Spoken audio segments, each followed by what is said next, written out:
Sekretaris, dan para anggota Majelis Amanat Wali Amanat Universitas Indonesia, para panelis.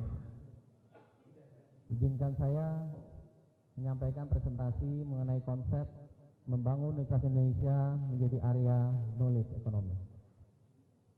Sebagai pendahuluan, bahwa Universitas Indonesia menempati peringkat 296 dengan dua indikator yang memiliki nilai yang terendah, yaitu citation per faculty dan international student. Di sisi lain, konsep knowledge economy telah menempatkan Stanford University sebagai peringkat pertama kategori the most innovative universities in the world.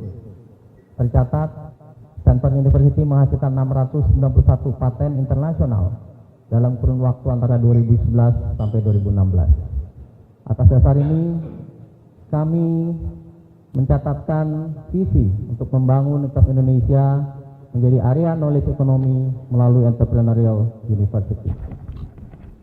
3 misi yang kami gariskan untuk mencapai visi. 36% saat ini anggaran non-BP yang diperoleh dari unit kerja khusus, 35% dari kerjasama pelatihan dan konsultasi, 20%, dan hanya sedikit pemanfaatan aset, hanya 5%. Dari dana non-BP 800 miliar dari total 2,2 triliun, sebagian besar masih dipenuhi dari tuition fee dan dana APBN.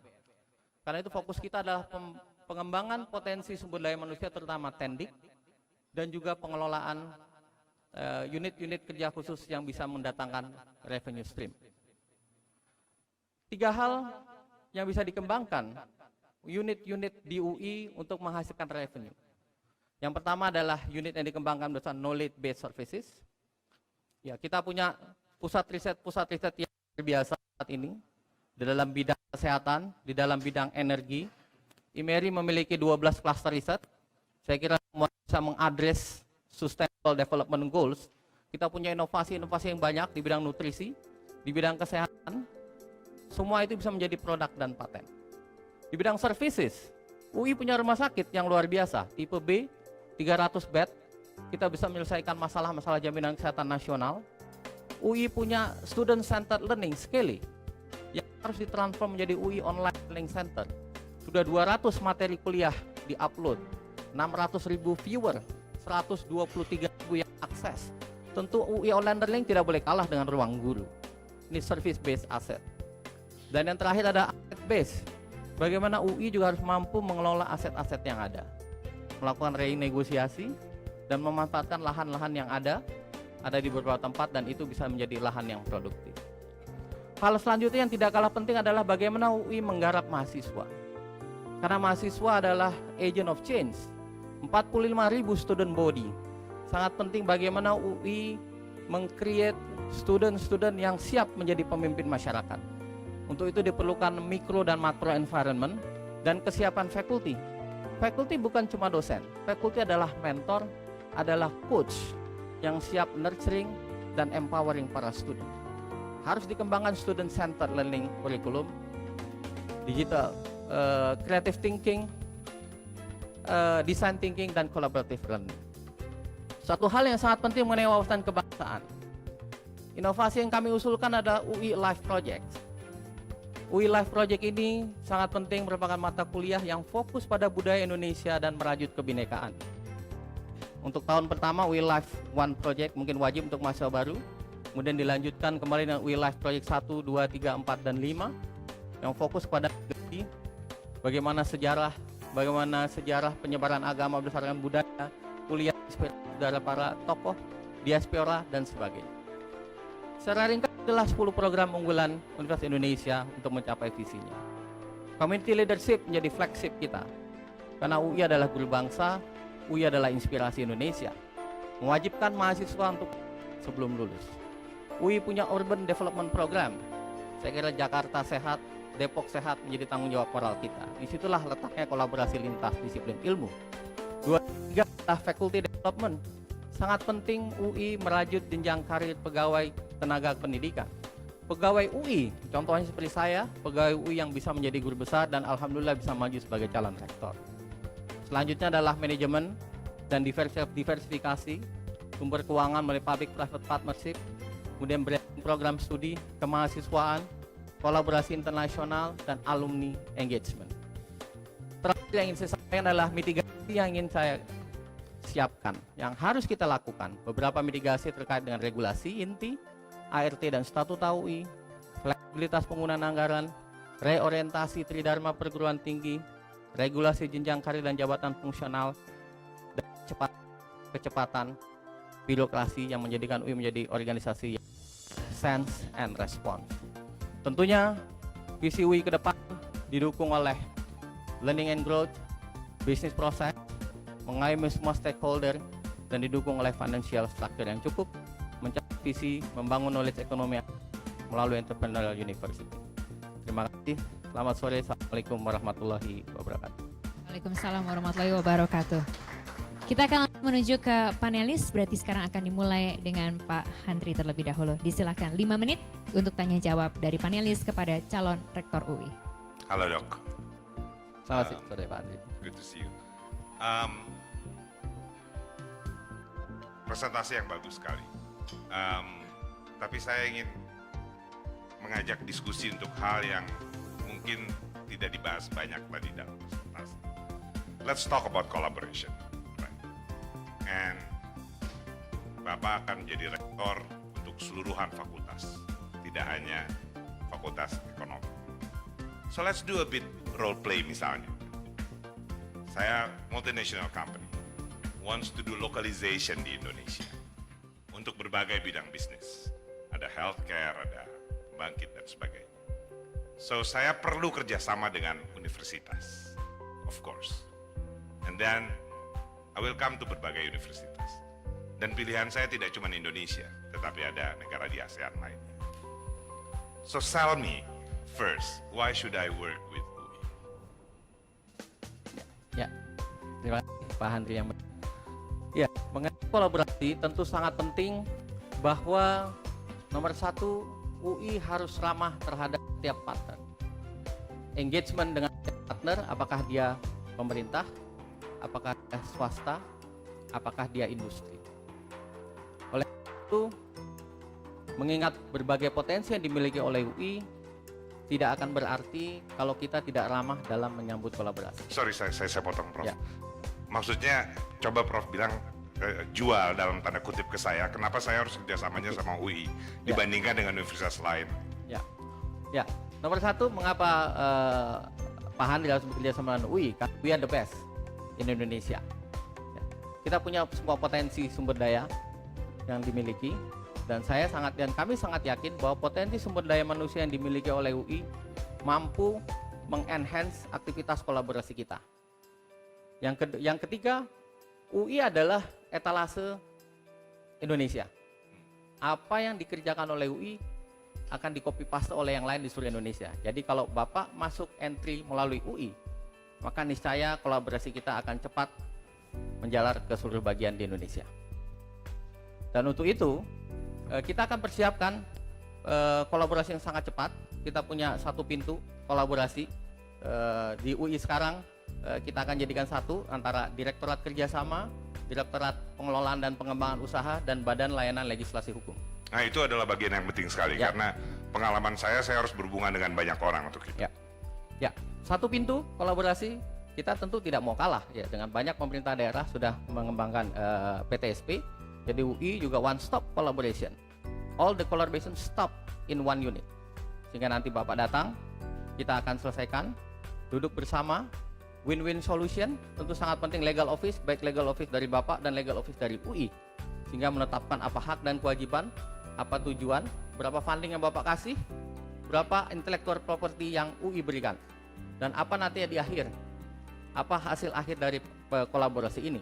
Kalau berakhir dengan paten, tentu IP rights-nya kita share, tentu tergantung dengan kontribusi masing-masing. Dan yang paling penting harus kita yakinkan bahwa timeline collaboration harus selesai within 1 month at least. Nah, itu problem berikutnya, Prof. Selalu dimulai dengan studi, sehingga hasil kolaborasi yang dimiliki adalah report. Saya ingin lebih dari itu, which is at least pilot project. Do you have that capabilities? Yes, of course. We have hospital, teaching hospital. Kita punya rumah sakit UI. itu adalah tempat yang sangat ideal bagi Bapak kalau berbicara healthcare services. Kita mau mengembangkan alat, mau mengembangkan obat, semua bisa kita kerjakan di Rumah Sakit UI. Mahasiswa ada semua di sana. Bukan hanya mahasiswa Fakultas Ilmu Kesehatan, ada mahasiswa Science and Technology, ada mahasiswa Sosial Humaniora. Jadi jangan khawatir Pak, semua ide-ide inovasi teknologi di bidang kesehatan kita punya tempat yang sangat adekuat, sangat layak untuk spin out. Dia menjadi produk dan apply dan dipakai oleh teman-teman health provider di seluruh Indonesia, karena UI adalah barometer Indonesia. Last question, kenapa saya nggak lakukan aja di Malaysia atau di Vietnam? Kenapa harus di Indonesia? Yang pertama, nasionalisme. Merah putih di dada tentunya. Jangan kita meningkatkan kompetensi negara tetangga. Yang kedua, Indonesia populasi terbesar di Asia. Kita punya big diversities, big data yang luar biasa, genetik, semua penyakit, populasi kita punya. Dan pasti dengan bekerja sama di Indonesia akan memperkaya inovasi yang Bapak miliki. IP yang dimiliki tentu akan semakin kuat. Terima Thank you. kasih. Waktunya sudah habis, pas berhenti sampai di sana. Terima kasih, saya akan serahkan ke panelis berikutnya, Prof. Roy. Ya, terima kasih atas kesempatannya. Presentasinya bagus sekali. Nah, ini ada pertanyaannya yang harus dijawab dalam tempo 2 menit, nanti ada di timer. Ada 3 komponen utama, yaitu pertama, apa problem utamanya UI menurut Bapak? Yang kedua, apa solusi strategis yang menjadi prioritas? Yang ketiga, apa pengalaman Bapak di bidang itu yang membuat Bapak yakin bahwa solusinya bisa terlaksana dan tercapai hasilnya? Ya, terima kasih. Ada 3 masalah yang menjadi prioritas. Yang pertama adalah sumber daya manusia, yang kedua adalah keuangan, dan yang ketiga adalah manajemen dan birokrasi. Bagaimana mengatasi itu? Tentu untuk sumber daya manusia, sangat penting harus kita lakukan adalah employee engagement. How change from good to great. Bagaimana kita meng-engage employee, kita membuat remunerasi sistem jenjang karir yang baik sehingga dia engage. Kemudian untuk manajemen keuangan, kita harus membuat sistem yang seamless, akuntabel, berbasis elektronik dan digital. Dan terakhir manajemen birokrasi, tentu UI harus menjadi lean management. Pengalaman saya sebagai wakil direktur IMERI, saya mengawali pendirian IMERI. Mulai dari organisasinya tidak ada, kita melakukan open recruitment, terbuka, dan lintas kolaborasi, bukan saja rumpun kesehatan. Kita punya saintis, kita punya teknologis, kita punya sosiologis. Dan itu merupakan tugas besar bagian pengalaman kami melakukan nurturing, mengempowering orang-orang yang berbeda latar belakang. Dan membina kolaborasi lintas disiplin ilmu yang tidak mudah, borderless, tidak ada departemen, tidak ada divisi, semua adalah di dalam cluster. Dan terbukti bahwa dalam 2 tahun, IMERI bisa menghasilkan banyak inovasi-inovasi di intellectual property right, dan yang paling penting IMERI bisa mendatangkan funding. Banyak partner-partner dari industri, dari private, dari swasta yang mau datang untuk berkolaborasi dengan IMERI. Karena kita merupakan tim kolaborasi lintas disiplin ilmu. Terima kasih. Oke, saya masih ada waktu. Kalau saya lihat biodata Anda, pengalaman terakhirnya jadi sebagai apa tadi? Wakil Direktur IMERI, Research Institute. Jadi belum pernah jadi dekan ya? Belum, ya? saya pernah jadi manajer riset di Fakultas Kedokteran. Iya, jadi kalau dari pengalaman kan relatif lebih spesifik dan lebih dalam skala yang lebih kecil. Nah, ini mendadak mau lompat dari yang skala sini langsung jadi rektor. Apa yang membuat Anda yakin bahwa melompat begitu tanpa harus selalu jenjang pengalaman dulu di level dekan, tahu-tahu udah langsung untuk yang satu komunitas yang lebih besar lagi. Ya, Silakan. terima kasih Pak. Sebenarnya tidak lompat-lompat amat Pak, karena saya juga duduk di Senat Akademik Universitas Indonesia, bagian dari 4 organ yang ada di UI, dan sebagai Ketua Komisi 2 di bidang riset dan inovasi. Yang kedua, saya percaya betul prinsip stay foolish, stay hungry. Jadi memang saya menyadari betul bahwa masih banyak potensi-potensi atau development, self-development yang harus saya kejar untuk mengejar kompetensi sebagai pimpinan Universitas Indonesia. Ya, kalau kompetensinya 10, at least saya punya 7 atau 8. Saya tidak punya 11 atau 12. Tapi dengan kompetensi yang less than enough, memacu saya untuk belajar banyak.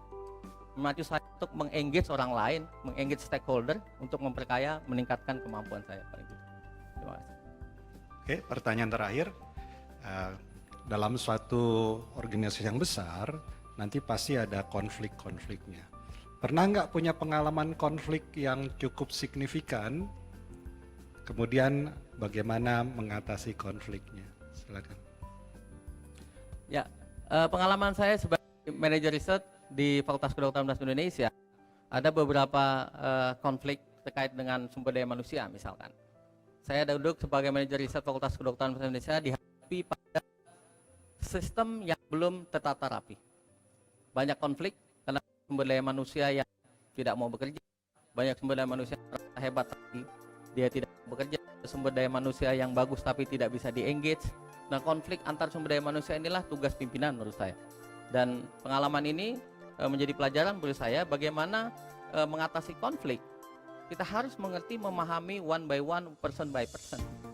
Bahwa orang sebenarnya mempunyai potensi yang harus bisa dimanfaatkan. Tidak ada orang yang tidak bisa bekerja dengan baik. Dan saya buktikan itu. Orang dia useless dibuang, dia bisa bekerja. Sehingga kita punya kantor manajemen riset yang baik. Saya kira demikian, Pak. Terima kasih. Pas waktunya. Lanjut ke Pak Nadiem, panelis berikutnya. Pertanyaan saya adalah, di benak Bapak, kalau menjadi rektor, apa satu hal atau inovasi atau perubahan drastis yang Bapak ingin lakukan yang pasti diserang orang, yang pasti tidak populer? Apakah perubahan itu dan kenapa itu penting? Ya, nomor satu yang penting dalam membangun sebuah organisasi adalah transformasi budaya, mengubah open mindset. Dan saya kira untuk organisasi yang besar dimanapun, ketika kita mencoba mengubah transformasi budaya, mengubah mindset. Contoh, bahwa sekarang zamannya kolaborasi lintas disiplin. Nggak bisa bekerja individu, bekerja di dalam departemen, dia harus kolaborasi. Yang kedua, Ya Pak, tapi aksinya itu apa? Keputusan Bapak itu nanti kalau misalnya jadi rektor itu apa yang bakal tidak disukai banyak orang atau diserang di media atau diserang secara internal? What is the unpopular thing that you are ready to do? ya nomor satu, kita membuka one stop services. Kebijakan saya membuka one stop services, bahwa tidak ada lagi direktorat yang berbeda untuk menangani satu kolaborasi. Dan saya yakin kebijakan ini pasti akan menimbulkan pertentangan, konflik, karena mungkin banyak orang-orang yang tadinya duduk di posisi tertentu, sekarang dengan di merger jadi one stop service yang tadi ada 3 pintu atau 4 pintu menjadi 1 pintu. Tentu ini tantangan dan challenge buat pimpinan. Tapi inilah perubahan nilai harus dikerjakan, karena kalau tidak kita tidak bisa berlari cepat. Yang kedua, terkait dengan revenue stream. Di UI sangat banyak potensi-potensi yang mendatangkan dan harus dilakukan. Saya kira continuous improvement dari pimpinan di kerjaan sekarang. Kita mengundang mereka dan harus jadi satu pintu di bawah incorporate UI Holding. Tidak ada lagi aset-aset yang bisa masuk di banyak pintu. Dan saya kira ini juga memerlukan ketegasan dan tentu memerlukan advokasi yang baik untuk menghindari konflik. Tapi inilah yang harus kita kerjakan. Pertanyaan kedua saya adalah,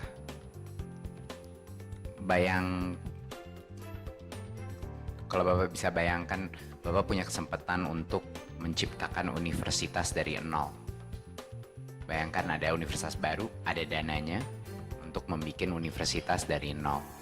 Bisa nggak describe universitas tersebut itu seperti apa? Kalau Bapak punya kesempatan membangun suatu universitas dari nol lagi. Ya, tentu yang harus dilakukan adalah disruptive innovation.